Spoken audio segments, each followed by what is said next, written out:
Hola, ¿qué tal a todos? Muy buenas tardes. Bienvenidos a una nueva emisión de su espacio En Profundidad, un programa aquí en teletica.com que pues toma temas del acontecer nacional e internacional y los desarrolla con mayor amplitud, con mayor tiempo para analizarlos. Por supuesto que tenemos que tomar nuevamente el tema del COVID-19 porque sigue siendo noticia tanto en Costa Rica como en el resto del mundo. Tengo el gusto de tener con nosotros aquí en Profundidad a don Rodrigo Marín, quien es director de Vigilancia de la Salud del Ministerio de Salud. Muchas gracias, don Rodrigo, por aceptar nuestra invitación. Muchas gracias, Rodolfo. De verdad es un honor estar aquí contigo.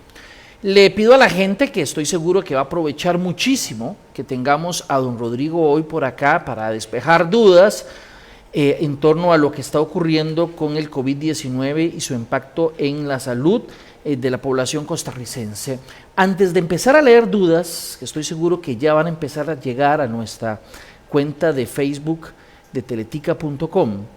Don Rodrigo, hemos visto, si tomamos como referencia meses anteriores, y lo aclaro, como referencia meses anteriores donde teníamos crecimientos de 10 casos por día, y los comparamos con esta última semana, por decirlo de alguna manera, y solo por tomar un espacio, uno ve que sí se ha dado un incremento importante.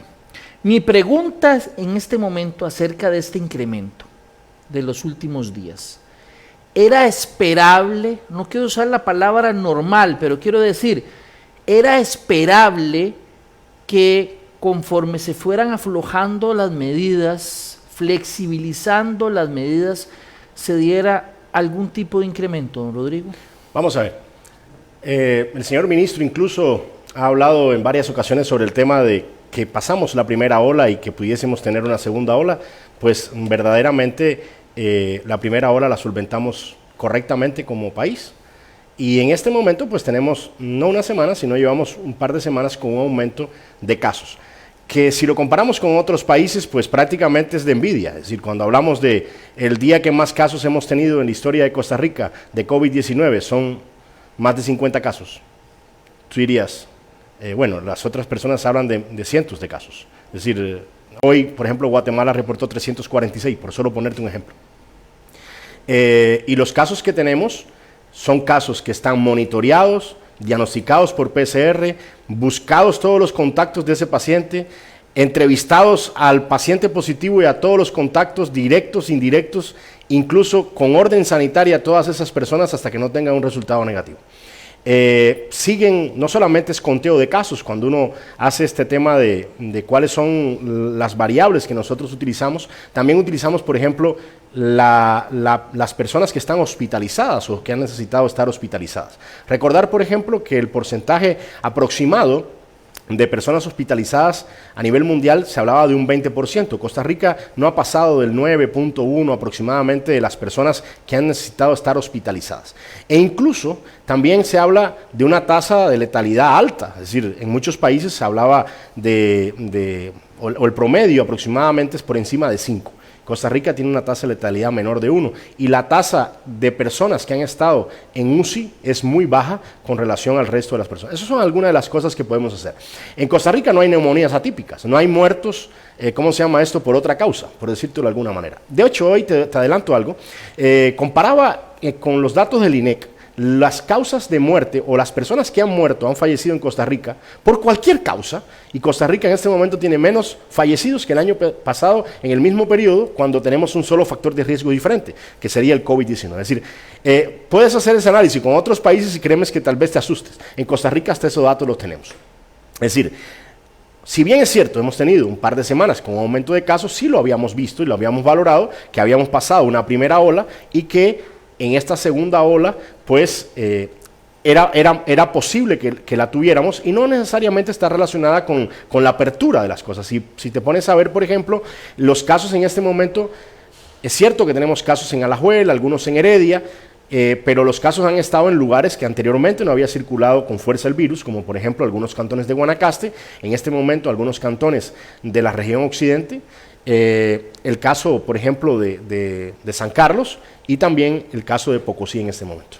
En pocas palabras, planteando y retomando, ustedes lo tenían dentro del posible escenario este aumento que se ha notado? Y yo usaba la palabra esperable, por eso le digo, ustedes cuando analizaron y ven un aumento ahora, dicen, bueno, esto no es motivo de extrañeza.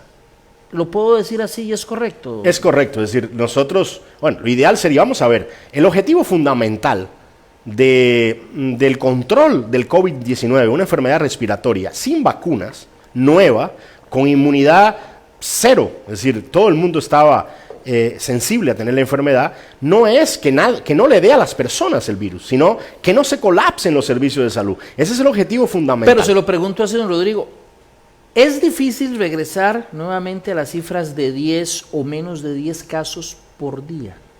Bueno, vamos a ver, es decir, en un futuro pues tendremos esa cifra. El pico máximo, por supuesto, cuando ya ha pasado mucho tiempo, exacto. Pero ahora, en los próximos meses, ¿es realista pensar en que se puede llegar a cifras de 10, de menos de 10? Ese sería el objetivo.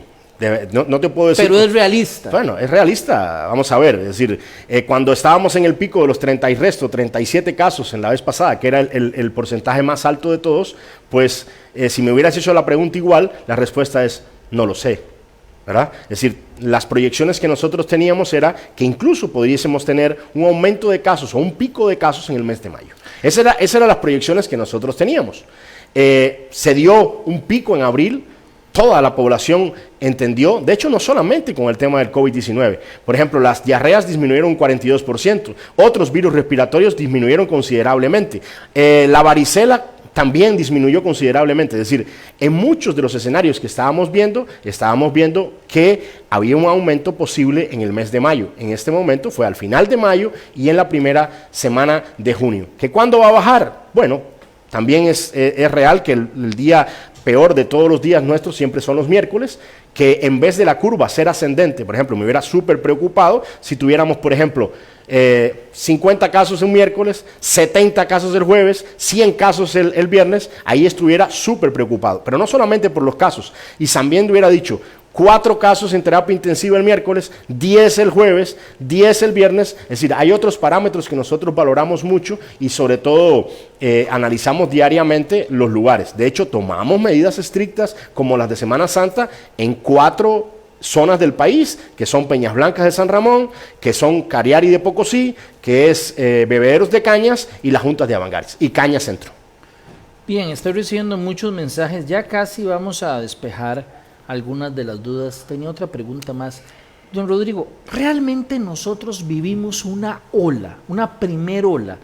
Y lo planteo porque cuando empieza a dar ese ascenso, si se compara con muchos otros países, nuestra ola, si es que realmente la podemos llamar ola, fue demasiado pequeña. ¿Realmente podemos decir que pasamos una ola en nuestro país de COVID-19? Yo te puedo responder que verdaderamente tuvimos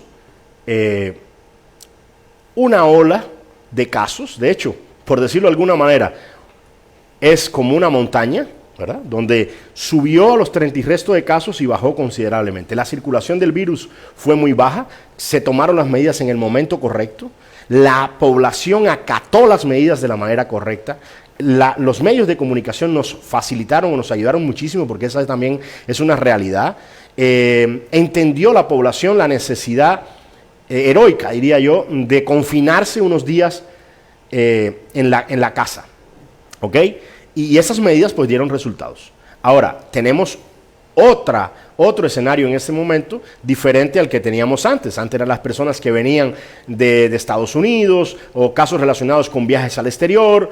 En este momento tenemos otra situación totalmente diferente que no tiene que ver con eso. Se tomaron una serie de medidas y que esas medidas dieron, resultados muy importantes. Es decir, Costa Rica todavía sigue siendo ejemplo a nivel mundial con relación al tema de las medidas. Y esta segunda ola, si la comparas con otros países, pues yo diría que es hasta, es decir, en este momento 50 casos, 37, 35. Es decir, me preocuparía si los casos estuvieran aumentando en vez de disminuir, independientemente de que estos casos o estos datos pueden variar mañana o pasado. Anda circulando en redes sociales algunos mensajes que si son falsos me gustaría que los aclaráramos de una vez, porque en esta época de redes sociales un rumor se esparce con mucha facilidad y si podemos matar el rumor a tiempo, perfecto, porque si no puede ser un enorme problema y si no es un rumor, creo que lo importante sería aclararlo de una vez. Por ejemplo, llega este que dice: Daniel Salas renunciaría en las próximas horas. Motivos serían roces con el presidente Alvarado y que se estarían decidiendo cambiar medidas en frontera con los transportistas por presión de empresarios. Además, manipulación de datos que se les presentan a los costarricenses, ya que se están maquillando los datos. Dice esto que está circulando anónimamente en redes, para que parezca menos el impacto del COVID-19. También se habla de molestia grande del ministro de Seguridad, que también estaría pensando en renunciar. Esto, pese a que se ha dicho reiteradamente, sobre todo el señor ministro de Seguridad salió aclarando que no, la gente a veces tiende a darle mucha credibilidad a estos rumores. ¿Los descartamos o tenemos algo que aclarar acerca de este tema, don Rodrigo? Voy a empezar por la segunda parte para terminar con la primera parte. Ok, la segunda parte. ¿Quiénes manipulan los datos del país? Vamos a ver, los laboratorios de cada lugar. Si hay 20 casos mañana en Alajuela, ¿cómo puedo mentir que hay 20 casos en Alajuela? Es decir, Alajuela. De ahí sube a la región, de ahí sube a nivel central. Lo manipula la caja, el nivel local de la caja y el ministerio, el nivel local y regional de la caja y el Ministerio de Salud y el nivel local y regional de la caja y el Ministerio de Salud. Es imposible en Costa Rica, y se los digo con todo el conocimiento de causa, hacer eso. Primero, eso es imposible. Segundo, desde el punto de vista moral, ni mi persona, ni el ministro, ni las autoridades de la caja seríamos capaces de hacer algo así. Es decir, si hay 100 casos, lo decimos. Si hay 1000 casos, lo decimos. Es decir, esa es la realidad. Es imposible en Costa Rica esconder casos. Con relación al segundo tema, totalmente falso. Es decir, el señor ministro nunca ha pensado renunciar, y puedo darte fe también que el ministro de Seguridad, Michael Soto, tampoco lo ha pensado. Cuando el río suena es porque lleva de todo, ya nadie le cree al gobierno, dicen por acá, que todo es falso. En fin, creo que es comprensible que un rumor, si no se aclara a tiempo, porque esto lleva mucho rato, también siempre se genera confusión en todo momento. El ministro de Salud también, quiero decirlo, es decir, lleva un montón de días. De hecho, yo creo que en la conferencia de prensa del día de hoy, pues lo dejé claro, es decir, el ministro está tomándose un día libre. Es más, iba a tomar vacaciones desde ayer, jueves, viernes, sábado y domingo. Ayer, por un tema de que decidió él salir en la conferencia de prensa. Entonces hoy, como en otras ocasiones lo he hecho, salí yo y mañana voy a estar yo y el domingo, ¿cómo se llama esto? También voy a estar con el doctor Macaya. Entonces no pasa absolutamente. El lunes estará el ministro de Salud, o la semana entrante seguramente va a estar con nosotros. En ningún momento ha pensado en renunciar. Además, no tiene ninguna diferencia con el presidente. Dice aquí la gente, hay una cuestión, dice aquí Fran Villalobos, no sé, pienso que se manipula la información para no crear la alarma. En fin, hay de todo por acá. Vamos a ver, si realmente hay un dato que no se puede esconder, y es el hecho que las unidades de cuidado intensivo no está aumentando considerablemente el número de pacientes internados en esas unidades. Y hay otro dato que tampoco ha aumentado, me parece que ya lleva sus semanas, usted me corrige, doctor, no ha aumentado desde hace varias semanas el número de muertes por COVID-19. Ya una muerte es difícil de ocultar, realmente muy difícil de ocultar, igual el caso de cuidados intensivos. No solamente los cuidados intensivos y los fallecidos, también los ingresos, es decir, los ingresos por COVID-19. Tenemos un hospital como SEACO que gracias a Dios tenía 13, hoy tuvo 10, es decir, más bien en vez de subir, lo que está es disminuyendo los casos. Esa es la realidad. Es decir, ahora, esta ola también fuimos a buscar todos los contactos. Es decir, salieron 3, 4 casos, pues buscamos a todos los casos y posiblemente pues el testeo de esos casos pues fue un poco mayor porque las condiciones sociales son diferentes y en vez de vivir 4 o 5 personas vive más. Entonces alrededor de ese caso pues los casos aumentaron, pero con total confianza y transparencia se los digo. Es decir, el día que alguien me diga que tengo que ocultar o mentir un caso, no estaría aquí sentado, bueno, estaría aquí sentado hablando de otra cosa, pero jamás estaría sentado hablando como director de vigilancia de la salud. Con total transparencia se los digo, y el ministro de Salud, el doctor Salas, fue director de vigilancia de la salud por muchísimo tiempo. El sistema de salud de Costa Rica es un sistema de salud sólido, robusto, que tiene una vigilancia epidemiológica muy robusta y que no depende solo de una persona o dos para los datos. Son muchas personas las que manipulan estos datos y es extremadamente difícil, por no decir imposible, ocultar un caso. Imagínate uno ocultar 40 o 50.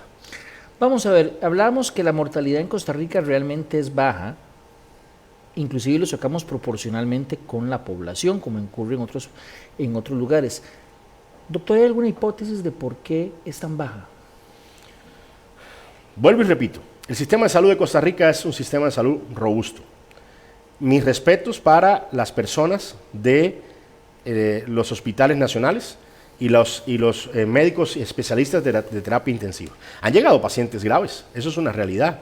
También la exposición de las personas en Costa Rica, hemos inmediatamente confinado a las personas. Hay un seguimiento estricto, por ejemplo, no sé en el resto de los países, pero te llaman por teléfono todos los días, al menos 2 veces al día, médicos, especialistas o residentes de medicina familiar del CENDEIS, a todos los casos positivos. Un seguimiento estricto de todo lo que está por el EDUS. Cualquier cosa que tengan, inmediatamente son trasladados a ser valorados gratuitamente por el personal de salud. Y si tienen algún tipo de complicación, ya van para el CEACO o van para para salas de un hospital nacional o un hospital regional, y los que han estado pues también a terapia intensiva inmediatamente. Es decir, el abordaje ha sido rápido, esa es una de las cosas más importantes. Se han visto los factores de riesgo o cuando uno dice, bueno, puede tener una complicación, inmediatamente se aborda, y la rapidez con lo que se hace, pues ha sido una de las cosas más importantes. Y el seguimiento diario y estricto de estas personas, si tanto la Caja del Seguro Social como el Ministerio de Salud llaman prácticamente diariamente a esta persona. Había un estudio que se estaba planteando a nivel internacional y me gustaría preguntarle a ver si es posible, si tiene lógica o no tiene lógica esta hipótesis, que hablaba de la vacuna que le ponen en algunos países a los recién nacidos o a los niños de cierta edad de la tuberculosis, vacuna que en Costa Rica se pone a los niños y a las niñas, y que esa vacuna podría inclusive, se estaría estudiando a ver si tiene algún impacto positivo a la hora de enfrentar el COVID-19. ¿Es esa una hipótesis válida o no, Rodrigo? Vamos a ver, si bien es cierto, Europa y Estados Unidos no usan regularmente esta vacuna de la BCG. O sea, países donde ha habido un problema enorme, como exacto, Estados Unidos, Italia, no países, la tienen. Exacto, y países como por ejemplo África o América sí la usan. Uno pensaría, bueno, pues puede ser un factor. Pero también, ahora te la voy a poner así, es decir, 2 países, por ejemplo, Brasil, Perú, el caso de Ecuador, Chile y el mismo Panamá, igual usan la vacuna del BCG y han tenido serios problemas también. Es decir, yo no creo honestamente que sea un factor protector. Bien, hay mucha gente que dice que le felicite por la labor que ha hecho todos ustedes a cargo de la atención de esta emergencia. Dicen que le da toda la razón, todo el apoyo, felicidades. Reiteran, hay gente, así como hay gente que dice que no cree lo de la explicación del señor ministro Daniel Salas de que es por cansancio o por vacaciones. Hay otros que dicen que no les permiten a los demás descansar y que tiene todo el derecho de descansar. Usted puede ver la conversación en tiempo real acerca de lo que estamos conversando aquí con el doctor Rodrigo Marín, director de Vigilancia de la Salud. Aquí alguien preguntaba y me parece muy interesante porque creo que es importante ir desmitificando cosas o aclarando cosas antes de que se empiecen a hacer mayores confusiones. Alguien preguntaba que en Guanacaste se están detectando muchos zancudos. Y yo entiendo que ya se ha explicado ampliamente la forma de transmisión del COVID-19, pero si aparecen esas preguntas es que tal vez alguien todavía tiene duda. Preguntaba a esa persona si es posible que el zancudo transmita el COVID-19. Totalmente no. Es decir, el virus se transmite por vía respiratoria o por contacto directo, pero en ningún momento por la transmisión vectorial. Es cierto que hay un aumento de mosquitos en Guanacaste. Recordar que Guanacaste está en este momento en época lluviosa y eso va a aumentar la densidad vectorial, no solamente de Aedes aegypti, sino de Culex quinquefasciatus, de Anopheles albimanus, de otros tipos de mosquitos que pudiesen estar en este momento con una densidad vectorial alta y que hay que tomar las medidas, tanto la población como las autoridades de salud en ese sentido. Lo que sí transmite el mosquito, y ustedes lo han explicado, y es una amenaza real, es el dengue y otras enfermedades que desde hace tiempo están en Costa Rica, doctor. Así es decir, Costa Rica es un país endémico de dengue desde el año 1993, a lo cual se le suma chikungunya en el 2014 y el Zika en el 2016. Que por cierto, hay una paradoja en esto. De hecho, la semana entrante voy a dar una charla en la Universidad de Costa Rica, dengue en tiempos de COVID, y me encantó el título, ¿no? Entonces, ¿por qué es una paradoja y por qué es la paradoja? Porque cuando más personas estaban confinadas en sus casas, y lo hemos dicho hasta la saciedad, que el 90% de los criaderos o sitios de cría están dentro de la vivienda, pues es casi imposible que tú digas, bueno, ¿y por qué la gente no destruye los criaderos en su casa? Sabiendo tanto la gente de que los sitios de cría o los criaderos de Aedes aegypti están dentro de la vivienda. Pues tenemos un aumento considerable de los criaderos de Aedes aegypti, la densidad vectorial, y como decía usted, Rodolfo, pues este año tenemos casi 2.000 casos más de dengue que el año pasado, lo cual también es una amenaza real. Imagínate, si con COVID es un problema, COVID claro, y dengue a la misma vez sería algo espantoso. ¿Mito o realidad? Pregunta alguien por acá, Simi. ¿Mito o realidad? ¿A toda la población costarricense le tiene que dar COVID-19? Me imagino que está hablando de aunque no lo detalla, la inmunidad de rebaño. Me imagino que por ahí va la pregunta. Mira, vamos a ver, es decir, hasta que no esté la vacuna, pues la posibilidad de que aumenten los casos diariamente, pues, y a nivel mundial es real. Hay un detalle, por ejemplo, en España yo hubiera pensado que las personas que estuvieron expuestas o tuvieron el COVID-19 hubiera sido bárbaro. Es decir, hicieron un estudio serológico que es como las defensas del cuerpo responden ante un enemigo, en este caso el COVID, y a pesar de España tener una cantidad de casos muy grande, solo el 5% de su población el estudio de seroprevalencia solo dio un 5%, lo cual significa que un 95% todavía quedaba por fuera. Incluso, voy a ser muy franco también, es una enfermedad muy nueva, a pesar de que tenemos muchísimos datos en el poco tiempo que hemos estado. La mayoría de las personas que estamos trabajando en esto no hemos tenido tiempo de hacer estudios epidemiológicos, etcétera, etcétera. Hay otros que sí lo están haciendo, ¿verdad? Pero a pesar de que hay mucho documento y mucho dato en este momento, es una enfermedad nueva, que hoy dice que hay inmunidad de por vida, otros que inmunidad corta. Ayer Fauci, una de las personas que más respeto en el mundo, hablaba de que muy probablemente nos pase igual como con la influenza, es decir, que te dio una vez, te vacunaste y tienes que revacunarte nuevamente. Es decir, hay mucha especulación con relación a este tema. No sabremos bien de COVID, yo creo que en un año, año y medio tal vez, cuando tengamos más datos contundentes con relación a este tema. Incluso, por ejemplo, tratamiento, este tratamiento sirve, aquel sirve, esta cosa es lo mejor, aquello es lo mejor. Suecia, por ejemplo, hizo muy parecido el otro día, o la decisión de Suecia fue, dejemos que la gente haga fiesta. Exacto, de la mano de Dios. Los que se tienen que morir se van a morir. Eso fue lo que dijo Suecia. Eso fue lo que hizo Suecia. Y estaban hablando uno de los mejores epidemiólogos que hay en el mundo entero. Y ayer reconocieron que se habían equivocado totalmente cuando tienen una tasa de letalidad por encima de 10. Costa Rica tiene menos de 1. Ellos tienen, por ejemplo, 40.000 casos con 4.000 fallecidos. Aquí hay una lluvia de preguntas, pero quisiera aprovechar eso que usted mencionó de la inmunidad.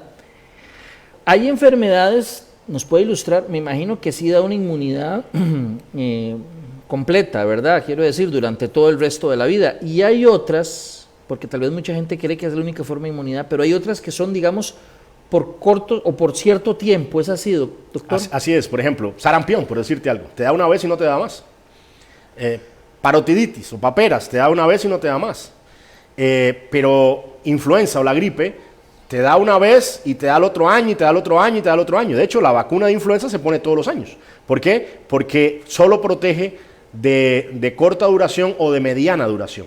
Y esta enfermedad, como es nueva, yo no puedo decir, si tú me preguntas hoy, ¿cuánto es la inmunidad que tiene que te dé COVID-2019 o COVID-19? Pues verdaderamente no tengo esa respuesta en este momento. Pudiese ser corta, larga o podría ser de por vida. La de los coronavirus que afectan a los humanos, ¿cuánto es más o menos? Es que hay algunos coronavirus que da de por vida, otra no necesariamente y otra es incluso de por año te puede dar perfectamente. Listo, viera cómo están preguntando, doctor. He tratado de no preguntarle esto porque usted no es el experto en el tema de educación, del regreso a clases, porque evidentemente han preguntado mucho en los últimos minutos acerca del tema. Entonces lo voy a resumir en esto. ¿Qué opina usted del regreso a clases? ¿Y qué pasaría, digamos, alguien lo decía ahora en esta lluvia de mensajes y de preguntas, qué piensa de los recesos, por ejemplo? Porque dice que debería ser un número reducido de 10 estudiantes, pupitres separados. ¿Qué pasa con los recesos, por ejemplo? Vamos a ver, una de las medidas más difíciles de tomar, sobre todo porque años anteriores hemos tenido también problemas con la regularidad del ciclo lectivo por otros factores, fue esta de que los chicos no fueran a la escuela o cerrar eso. Vamos a ver, hay un riesgo y no el riesgo de los niños, porque la mayoría de los niños el grado de afección es mucho menor o el grado de gravedad es mucho menor y de letalidad es mucho menor que las personas mayores. Eso es una cosa que es real y los datos mundiales lo que hablan es eso. Todos los países tomaron esa decisión por dos razones. Una, para evitar que muchos chicos estuvieran en contacto prácticamente directo, porque todas las aulas eran uno cerca del otro. Segundo, para que esos mismos chicos no llevaran el virus de la escuela a su casa. Y esa ha sido una de las medidas más importantes que creo que se ha tomado. Con relación al regreso a clase, bueno, todas las medidas que estamos tomando son, escalonadas. No hemos tomado, de la misma forma que tomamos medidas drásticas al principio, ahora no fue soltar todas las amarras de una vez. Es decir, todo ha sido con paso a paso, y como les dije, incluso restringimos con medidas como Semana Santa, las mismas medidas que tomamos en Semana Santa las tomamos en los 4 o 5 puntos que definimos como prioridades o prioritarios en este momento.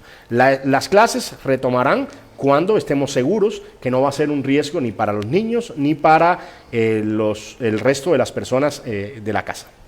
Hay gente que está preguntando por las playas y la reapertura de las fronteras, me imagino, para los visitantes de turistas. Esa es una pregunta interesante, porque de hecho me preguntaban, bueno, ¿qué tiene que ver la playa con el COVID? Bueno, la playa no es un factor, es decir, meterte en agua con mar no es un factor de riesgo, ni te vas a enfermar, ni nada. Lo que pasa es que hay aglomeraciones de personas en las playas. Eso es una cosa que es real, y esa fue una de las medidas que se tomaron, no por el tema de ir a la playa o no, sino para que no hayan aglomeraciones de personas ni conglomeraciones de personas en esos lugares. Las playas están para abrirse a partir del 16 de julio, si todo va bien encaminado, y ¿cómo se dice? Bueno, pero vamos a verlo, es decir, estaba desde el punto de vista de la proyección que estábamos, escalonada en un momento determinado. Hasta ahora está para el 16 de julio, pero ahí la estaremos valorando sí o no, pero no por una afectación de que el agua de mar tenga algún problema con bañarse en agua de mar o en la playa afectaría al COVID o no, más bien el agua de mar no tiene ningún tipo de problema. El tema es la aglomeración o conglomeración de personas. Sisi Saavedra, ¿no se ha pensado hacer estudios centinela a trabajadores de salud en centros de salud de los cantones que tienen más casos? Pues sí, lo hemos hecho. De hecho, le adelanto algo, estamos haciendo una cosa pionera en Costa Rica, que se me olvidó decirla hoy en la conferencia de prensa y se los voy a decir.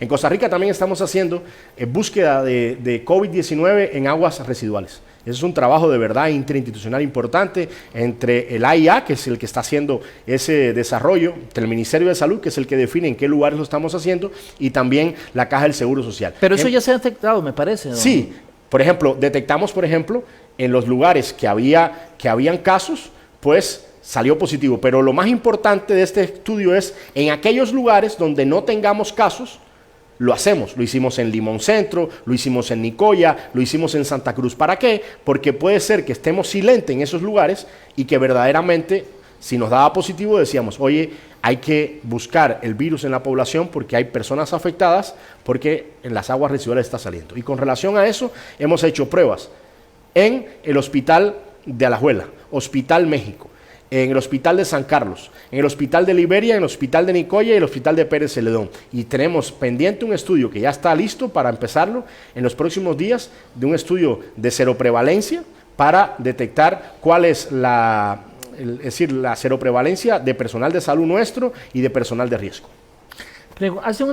Hay muchas preguntas interesantes, son tantas que es difícil contestarlas todas, pero pregunta aquí, me parece Roxana Alfaro, la que dice, ¿los niños que padecen de asma no serían una excepción posible de un paciente de riesgo, pese a que su condición de niño no representa tanto riesgo, por lo que usted explicaba hace un rato?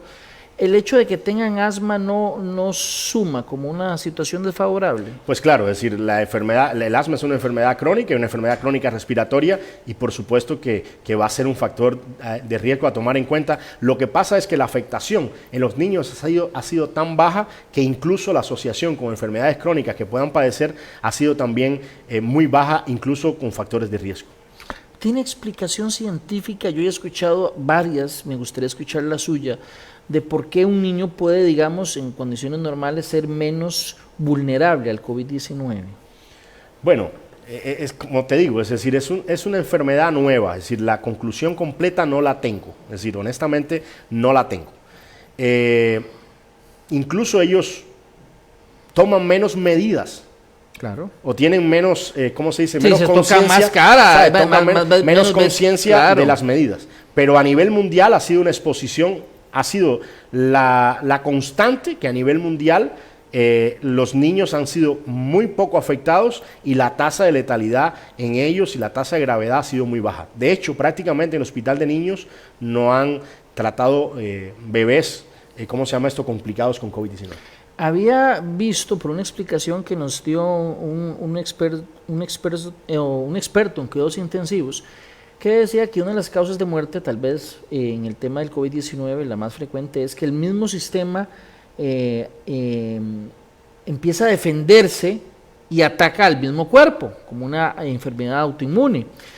Y él decía que los niños tal vez como no tienen el sistema tan desarrollado, con tantos anticuerpos, y no tiene, digamos, tiene un sistema autoinmune muy distinto, inmunidad muy distinto al de los adultos, que esa podría ser una razón. ¿Tiene sentido eso? Pudiese ser una razón, pero hay otras enfermedades virales también que afectan más a los niños, es decir, que a las personas mayores.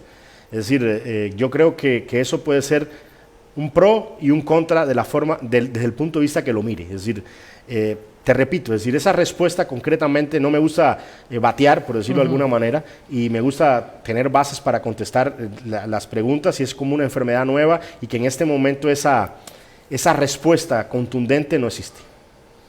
Bien, aquí alguien también preguntaba, va a continuar, entiendo el tema de los bares, alguien está muy interesado en volver a bares, me parece, y pues, está bien.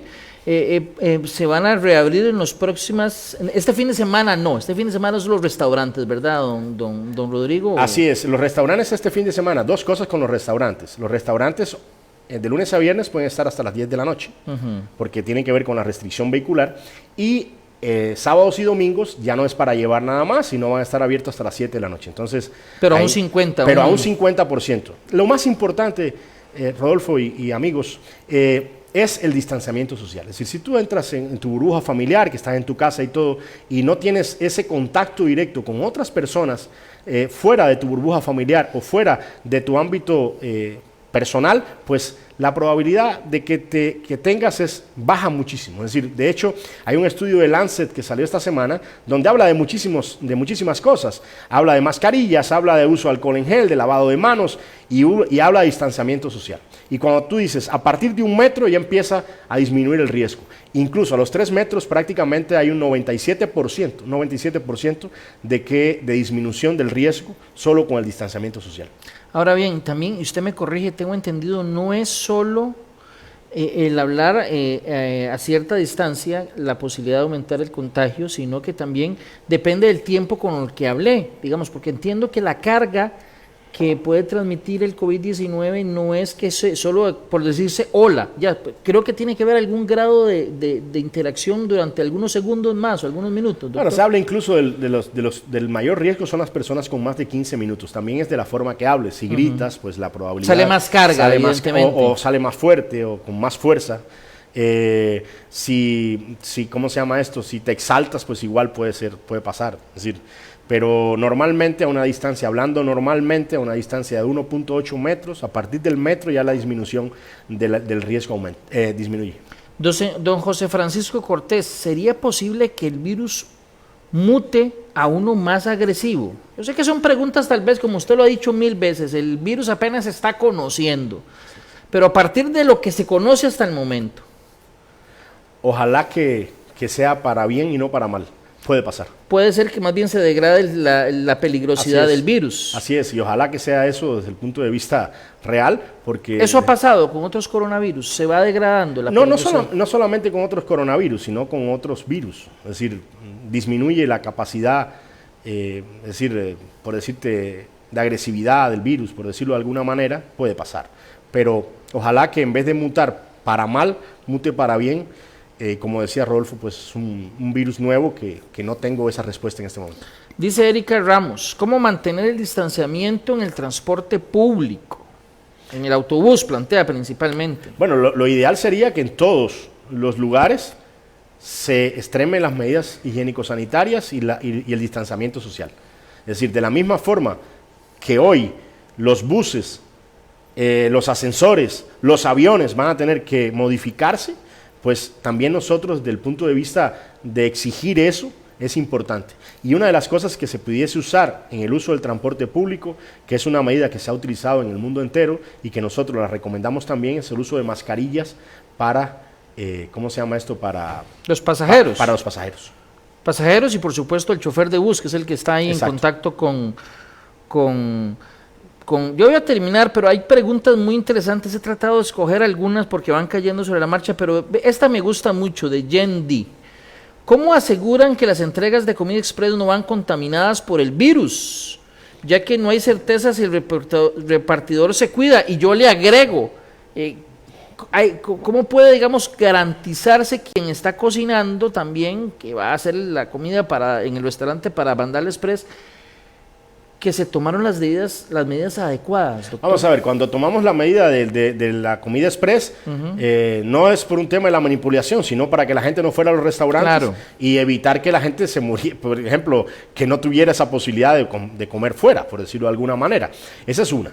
De la forma que puedes hacerlo es, cuando te entregue el sobre con la comida, lo abres, sacas la comida, te lavas las manos y empiezas a manipularla. Si ya con eso cortaste, porque el virus es extraordinariamente agresivo.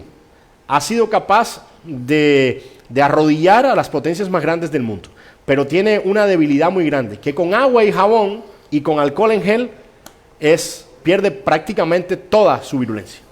Entonces, si extremamos las medidas de lavado de manos y alcohol en gel, pues con eso prácticamente tenemos ganada la batalla. ¿Qué pasaría si uno mete la comida después en el microondas? Claro. ¿El microondas podría matar el virus? Claro. ¿O está ese estudio? ¿O es una suposición? Ese estudio no está, es una suposición, pero a mayor temperatura, seguramente el calor siempre tiene que ver con ¿cómo se llama esto? Con eliminar virus, bacterias y otros microorganismos. Sí, porque creo que no sería de más, digo yo, para las comidas que se comen calientes, cuando llegan express, que el que las va a consumir antes las meta al microondas. Sí. Quiero decir, porque también puede ser que no solo el repartidor, quien preparó el alimento en el restaurante, tal vez lo manipuló evidentemente, porque preparó el alimento. Entonces, ahora, pueden ser comidas frías también, por eso no te dije lo del microondas, ¿verdad? Claro. Pero es una muy buena opción de ¿cómo se llama esto? Disminuir el riesgo. El riesgo está latente en todos los lados. Es posible, ya la vi por acá, pero ¿es posible que tengamos que convivir el resto de la vida con este virus? Es una probabilidad. Es decir, hemos convivido con otros virus respiratorios, normovirus, rinovirus, influenza. Hemos vivido con ellos, es una realidad. Ojalá que haya una vacuna pronto y que la vacuna dé inmunidad de por vida, ojalá, o de larga duración, ojalá, o que la inmunidad si te dio también sea una inmunidad de larga duración, ojalá también sea eso posible para disminuir el riesgo luego y tener una vida normal. Yo creo que hay un antes y un después, independientemente de todo, hay un antes y un después de la pandemia. Yo en lo personal, hace muchísimos años, muchísimo tiempo, años no, muchísimas semanas, muchísimos meses que no le doy la mano a nadie. No, yo le voy a decir algo, doctor. Yo no sé, usted obviamente recuerda muy bien cuando fue el caso del H1N1. Había que hacer fila en los moles y en los baños públicos para lavarse las manos, porque la gente durante un tiempo empezó a acatar la medida. Pero con el tiempo ya la gente se le olvidó y nuevamente este problema nos aparece y nos representa un riesgo. Yo creo que deberíamos de lavar las manos y tener las medidas mínimas que se están aplicando en muchos casos o en estos casos, siempre con o sin COVID-19, porque hay un montón de enfermedades que se transmiten de la misma manera. Así es decir, hay muchísimas enfermedades que se transmiten de la misma manera y pusiste una, el H1N1, tiene una ventaja, influenza tiene vacuna, pero otras, y yo decía ahorita, por ejemplo, hemos disminuido considerablemente solo con lavarnos las manos, diarreas, otras enfermedades respiratorias y varicela, solo por tocar tres enfermedades que están siempre presentes año por año en Costa Rica. Doctor, le agradezco muchísimo que nos regalaron unos minutos para conversar aquí en profundidad acerca de este tema. De verdad, muy amable. Un placer, de verdad. Bien, terminamos acá. Si Dios lo permite, vamos a repetir este programa a las 8 de la noche. Y en todo caso, usted lo va a poder encontrar dentro de pocos minutos en la plataforma de teletica.com, en nuestro sitio web, para que lo consuma de nuevo, o si por alguna razón no lo pudo ver completo, pues lo puede encontrar allí completo esta conversación con don Rodrigo Marín. Muchísimas gracias y si Dios lo permite, tendremos una nueva cita el próximo viernes. Hasta entonces.